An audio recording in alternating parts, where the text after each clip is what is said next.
একটি ছোট্ট গ্রামে একটা রাখাল ছিল। তার মা সহকারে সে সেখানে থাকতো। রাখাল ছেলে সারাদিন অনেক পরিশ্রম করত, সারাদিন গরু চড়াতো, দিন শেষে বাড়ি ফিরত, এসে তার মার কাছে খেতে চাইতো। তার মা তাকে যা দিত সে তাই খেত, কখনো কোনো অভিযোগ করতো না।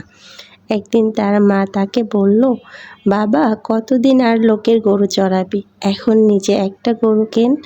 তখন রাখাল ছেলে ভাবলো, তার মা তো ঠিক বলেছে, কতদিন সে এভাবে লোকের গরু চড়াবে, তার তো একটা নিজের গরু হলে অনেক ভালো হতো। সে আম গাছের নিচে বসে ভাবতে থাকলো। তখন হঠাৎ করে আম গাছ থেকে একটি আম পড়ল, সে হাতে নিল। তখন সে অনেক ক্ষুধার্ত ছিল, তাই আমটি খেতে নিল। সে মুখে দিতেই বুঝতে পারল আমটি ভীষণ টক, তাই সে আমটি ফেলে দিতে নিল। তখন আম গাছটি বলল, তুমি আমটি ফেলো না, আমটি খেয়ে ফেলো। তাই আম গাছের কথা মতো রাখাল ছেলে আমটি খেয়ে ফেলল।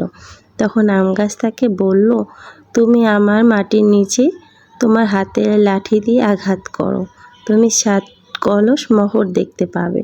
রাখাল ছেলে তার লাঠি দিয়ে আম গাছের নিচে আঘাত করলো এবং সত্যি সত্যি সোনার 7টি কলস খুঁজে পেল। সে অনেক খুশি হয়ে গেল। তখন রাখাল ছেলে আম গাছটিকে বলল, তুমি এটা আমাকে কেন দিলে? তখন আম গাছ বলল, তোমাকে দিলাম কারণ তুমি অনেক পরিশ্রমী, তুমি সৎ, এটা তোমার জন্যই প্রাপ্ত।